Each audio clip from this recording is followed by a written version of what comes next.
Now let's take a look at just the general approach to applying animations in general, just the text animations, just overall kind of perspective here. So now one of the first things you need to be kind of aware of all the time is that we need to apply a new animation to an empty a block. So that's what this is right here. We're starting off with one that's empty with a brand new file here. So what I'm going to do is I'm just going to select the Pepper Blast. I've already got a font selected. I just double clicked on this. The font box will come up automatically for most of the animations when you click on them. So now I've got a font here selected. I'm going to go ahead and leave it black. I'm going to come over here to the quote section just to look for a quick inspirational quote, and I can search for that. So I went over here and I did a Command C here, and I'm going to paste it, Command V or Control V if you're on a PC. I'm going to set this according to words for now, and we're going to go ahead and leave the screen space it's going to be the default of the whole screen here.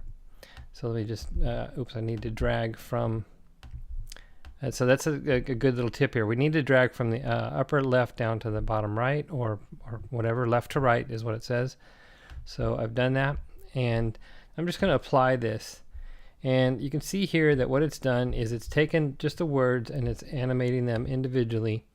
Now, so now generally when you are working with an animation, you might not like what it does to begin with. So let's say that I didn't like that color. If I wanted to change it, say maybe I wanted the letters to be bigger, and I don't want a drop shadow. Just, I don't know, I'm just whatever changes that I want to make.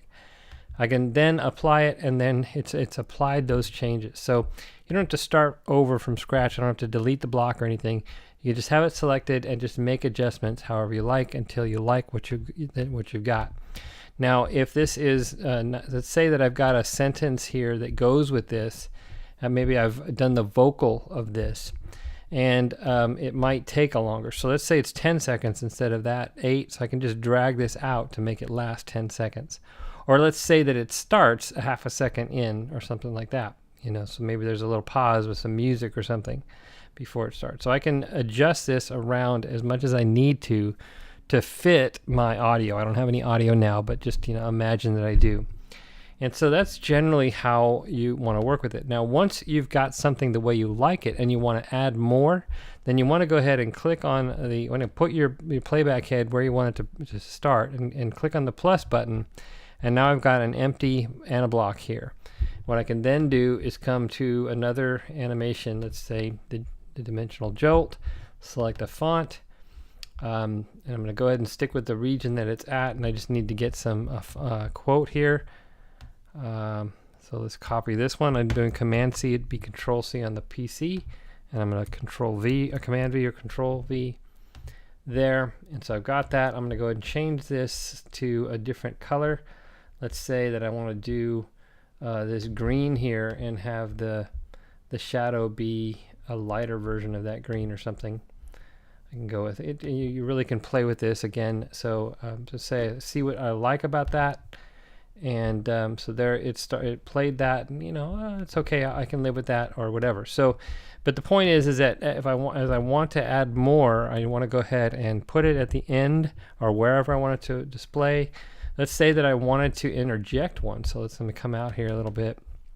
Let's say I wanted to come here, but I want to put one in between that. So I can put this playback head here and hit the plus, and I'm going to have an empty space there. And then I can go ahead and add another animation effect here, and just put in whatever I want and so forth. So just as I've been showing you. So you don't have to put it at the end. You can put it wherever you want it. Sample text goes here, and then I can apply that. I'm just going to go ahead and leave it with what's there. And it did kind of overlap that a little bit, so I may have to adjust these a little bit, and I've accidentally caught that at the end. But I can move this over and then get this, so I can move them around and get them to fit wherever I want. So you can, the Pepper Blast, I can move it all the way over here. So you can just move these around however you want. And so that's how you work in general with the text animations. Now look at, in the tutorials I've got one that covers each of the main animations. And note that this video, by the way, is done with the beta, and this will fill out more. So, but that's in general how you work with text animations in Kinetic Text Animator.